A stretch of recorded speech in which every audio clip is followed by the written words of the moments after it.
Ini dia 5 prinsip stoikisme untuk upgrade diri. Stoikisme adalah filsafat kuno yang udah ada sejak ribuan tahun yang lalu dan terbukti bisa membantu banyak orang untuk hidup lebih tenang. Pertama, fokus pada hal yang bisa kita kendalikan, out of mind, karena kita harus terbiasa bahwa memang banyak hal yang terjadi di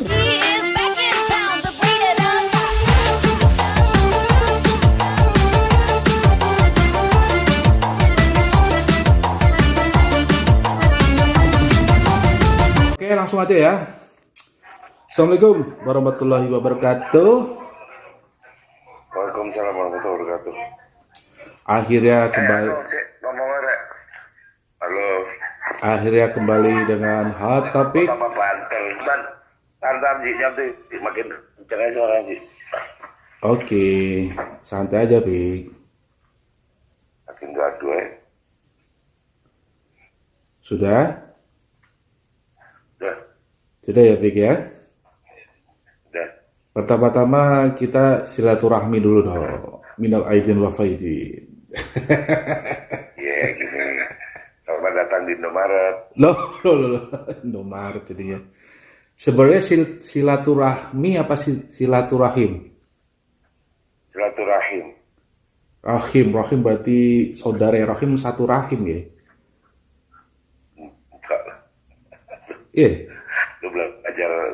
Lu belajar bahasa Arab dulu deh. Artinya apa itu?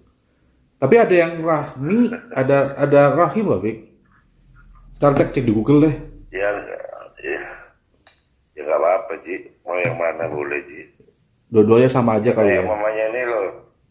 Kayak apa namanya? Apa kalau orang ngomong itu loh. Kita nggak apa sih? Kita kan bukan muhrim gitu. Yang benar mahram. Kalau muhrim itu orang yang ikut ini. Apa muhrim itu ya sama lah itu apa salah kaprah apa-apa. Ya intinya momen lebaran silaturahim atau rahmi itu ya buat menguatkan kembali gitu ya, Pik ya. Istilahnya juga buat momen titik nadir juga gitu ya. Kadang-kadang gue ngenes juga kalau ada orang nyepelekan. Jadi gini loh, kayak gue barusan ngomong ke lo, orang-orang banyak karena itu bukan muhrim. Padahal kalau muhrim itu sebenarnya orang-orang yang ikut ikhram. Oke. Yang sudah melakukan ikhram, yang benar ada mahram. Jadi laki-laki atau perempuan yang apa namanya yang termasuk sanak saudara itu. Tapi kan jadi salah di kapra ini nggak apa-apa lah, niatnya yang penting baik. Nah itu dia, orang bela-belain ngeluarin biaya puluhan juta, orang bela-belain puluhan kilometer bahkan ribuan kilometer demi silaturahmi. Ya paling cuma salam-salaman atau apa ya, istilahnya kan ya. Itu dia gitu ya, Pik ya. Maksudnya kadang gue ngenes kalau ada orang ya cuman ya gitu lah, Pik. Gue takutnya ngarah kemana gitu ya.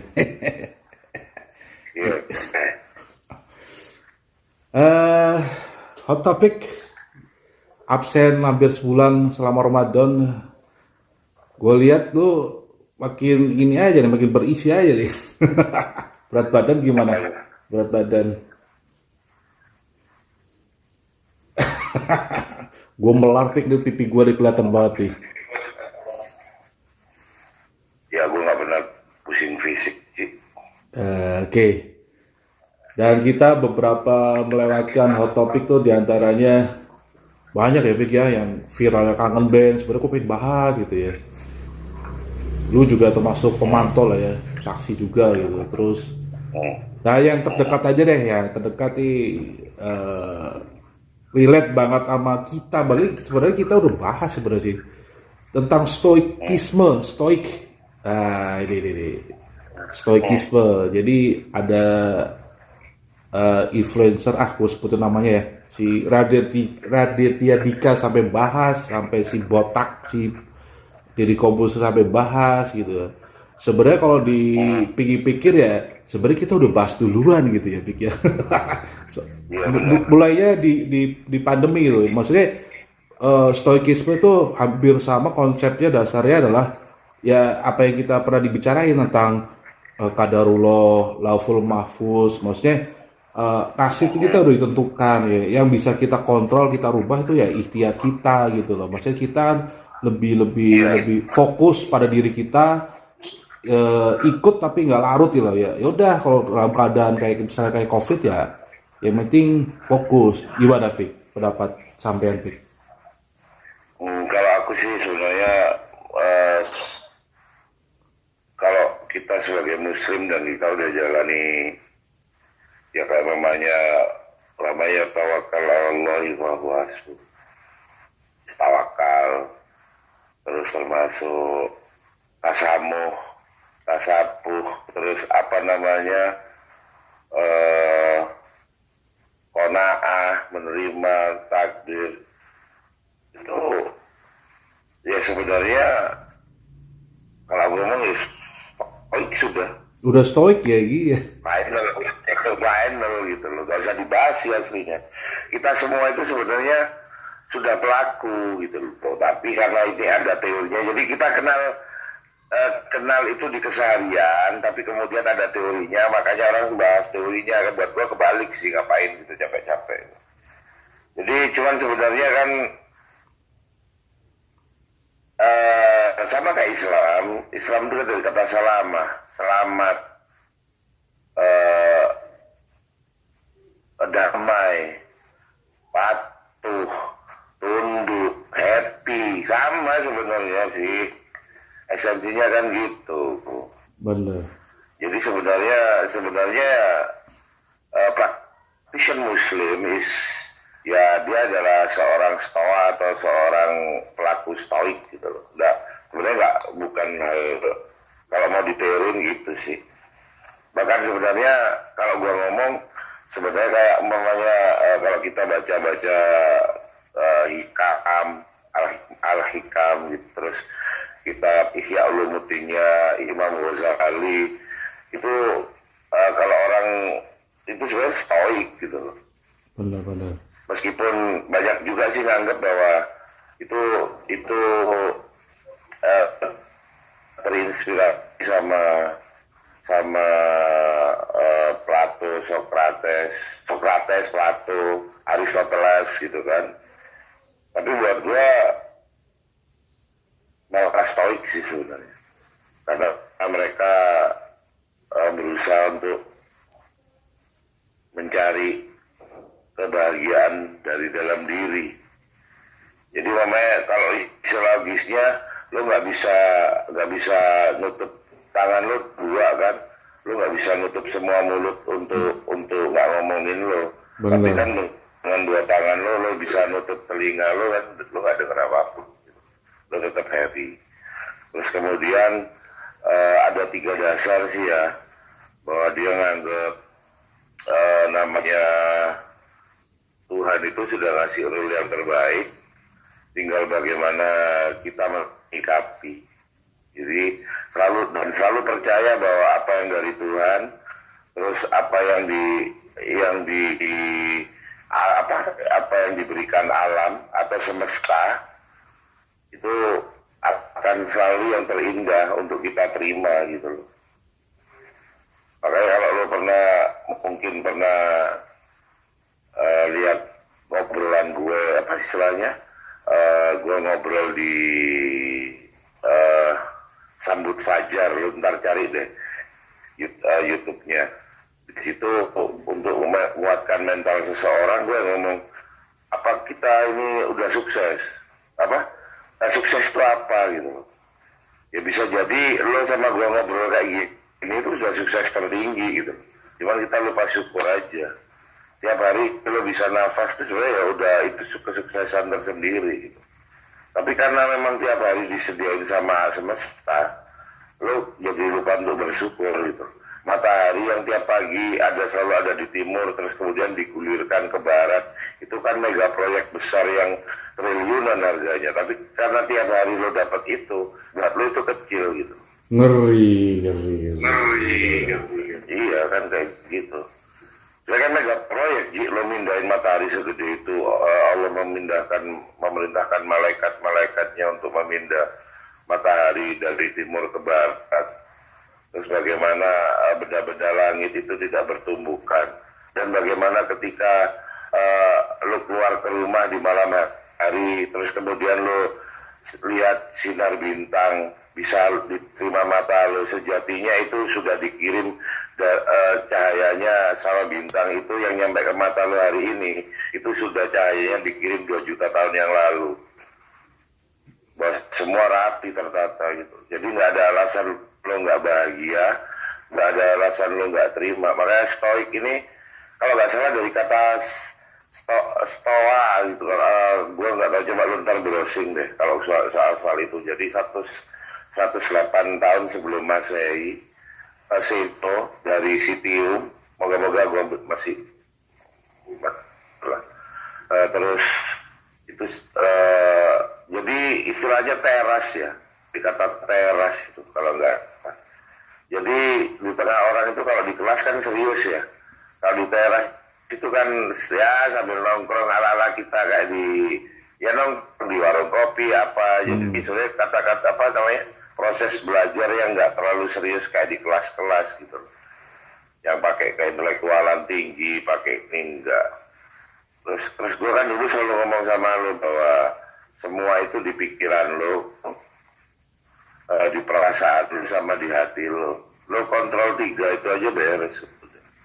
Benar. Ya kurang lebih konsep dasar seperti itu udah. Ya kurang lebih konsep dasar udah ada gitu ya. Ya kita semua sebenarnya puji. Jadi seorang Muslim itu sebenarnya mereka adalah udah pelaku stoik sih.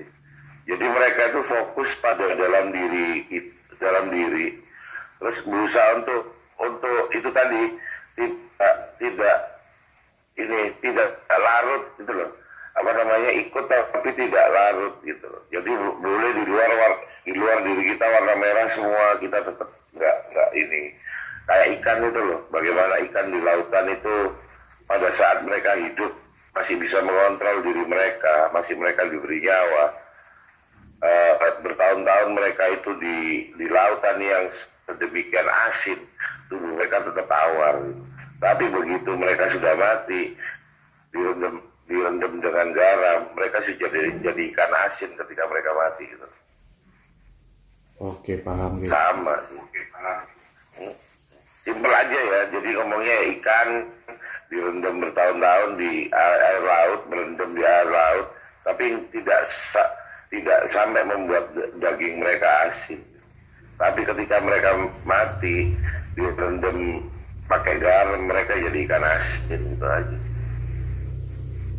Jadi lo kontrol dalam diri lo, kalau lo kontrol di luar diri lo kan susah. Dan lo selalu berbaik sangka bahwa apa yang diciptakan Tuhan melalui semesta itu yang terbaik, yang dari yang terbaik gitu loh. Iya. Terus kalau tanya kesuksesan lo apa, ya bisa jadi ini kesuksesan gitu. Iya, bisa jadi ya, Dik ya. Iya, kayak gini loh, pokoknya gini, simpel aja. Lo nabung nih bertahun-tahun supaya bisa umroh nih. Begitu lo bisa umroh, pertama kali lo lihat Ka'bah, apa yang ekspresi apa yang akan lo tunjukin? Ekspresi natural. Ketika pertama kali lo lihat Ka'bah. Wah, pertama kali gua kan udah umroh, Wik. Wah, gemeter, Wik. Lah enggak, pasti langsung nangis kan. Iya. Mengiskan air mata. Iya. Tapi bayangin kalau lo lahir mulai kecil di rumah lo di depan Masjidil Haram gimana? Biasa aja, ya bener juga ya. Biasa aja. Ya udah sama itu. Hidup itu tergantung gimana perasaan lo membawa gitu. Benar. Makanya jangankan cuma rumah lo di depan Masjidil Haram. Tiap hari matahari itu dari timur ke barat itu mega proyek yang harganya triliunan, bahkan triliunan dolar atau apalah berapalah itu. Tapi buat lo kan karena tiap hari lo rasain, lo bengong atau lo liatin itu terjadi, lo akhirnya ya alah biasa itu kan. Itu sih tergantung perasaan lo semua itu. Intinya kontrol diri ya, Dik ya. Semua ya, yang bisa lo kontrol kan diri lo sih. Benar. Yang paling bisa lo kontrol kan diri lo. Di luar diri lo, ya inilah meskipun saudara lo, bapak lo, ibu lo, keluarga lo nggak bisa kontrol. Yang di luar diri lo nggak bisa kontrol. Yang bisa lo kontrol itu adalah ya lo sendiri gitu. Oke. Biasanya orang-orang yang concern terhadap stoik itu juga tidak terlalu suka sama kekuasaan gitu. Orangnya ke politik tuh mereka nganggap itu cuman ya biasanya kayak gitu sih. Mereka nggak terlalu ini, mereka cenderung fokus pada ya karena nganggap hidup ya udah final, udah keren, udah ini. Jadi dia nggak ini sih. Terus stoik itu juga menghasilkan orang-orang yang kayaknya lemah gitu loh, lu lemah gitu. Tapi skeptisnya orang stoik itu keren gitu loh. Dia nggak mau memaksakan di luar kapasitasnya gitu. Gue nggak bakal kredit motor gitu loh. Hanya untuk supaya gue bisa beli motor sport gitu loh. Atau mobil sport gitu. Gue nggak bakal kredit. Ya duit gue berapa ya itu gue jadiin motor atau mobil gitu. Itu salah satu perilaku stoik gitu. Mereka nggak memaksakan gitu. Oke, Mereka Fik. nggak mau dipusingkan sama benda gitu sih. Kayaknya udah cukup banget tuh pencerahannya, Fik, untuk bahas stoikisme. Gue pakai penutup ya. Oke. Gue pakai penutup ya. Boleh, Jadi boleh. kata-katanya Zeno dari Citium, bapaknya stoik. Jadi stoik ini stoicisme, sorry. Bapaknya kaum stoik atau stoa pengikutnya ya. Sebabnya orang-orang stoik ini apa namanya? Jadi ini kata-kata beliau, kita seharusnya hidup tidak dalam kota-kota atau wilayah yang terorganisasi. Masing-masing kelompok dibedakan oleh pandangan kebaikan sendiri. Tapi seharusnya berpikir semua orang ada warga dan anggota, dan seharusnya ada satu jalan hidup dan satu tatanan, seperti segerumbul rumput menyatu di padang. Jadi ya itu. Jadi simbolnya seperti itu. Mereka kaum stoik itu ya itu tadi lah, kita itu sebenarnya pada dasarnya praktisian muslim itu sudah melakukan hidup stoik sih, sebagai seorang stoik atau stoa gitu. Final sih buat intinya gini. Namanya Gimana? Lo belajar Quran, hadis, apa yang lo yakinin, dari apa yang lo yakini sebenarnya itu cuma bentuknya jadi orang stoik. Lo nggak jadi apa ya, orang yang ambisius yang ngejar-ngejar sesuatu di luar kemampuan lo, dan tidak akan memasukkan sesuatu hal yang negatif sedikit pun ke dalam tubuh lo, ke dalam pikiran lo, ke dalam perasaan lo, ke dalam hati lo. Udah itu aja sih. Benar. Dan kerennya kayak ini Islami banget gitu stoik itu. Jadi pengikut stoik itu ada seorang kaisar, bahkan ada seorang budak itu jadi tokohnya stoik, persis kayak Islam. Jadi ada seorang petinggi Quraisy kayak paman-pamannya Nabi Abu Bakar, terus kayak Abu Bakar, Umar, Utsman tuh kan orang-orang para petingginya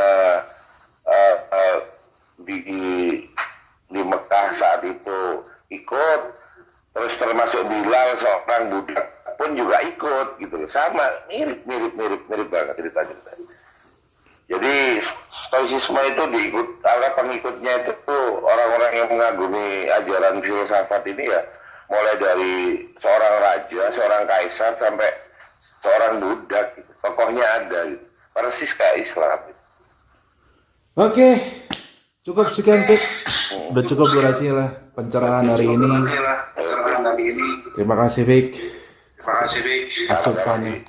Asupannya ya pokoknya kita akan kembali lagi dengan hot topic lainnya. Oke, Pik. Assalamualaikum warahmatullahi wabarakatuh. Waalaikumsalam warahmatullahi wabarakatuh.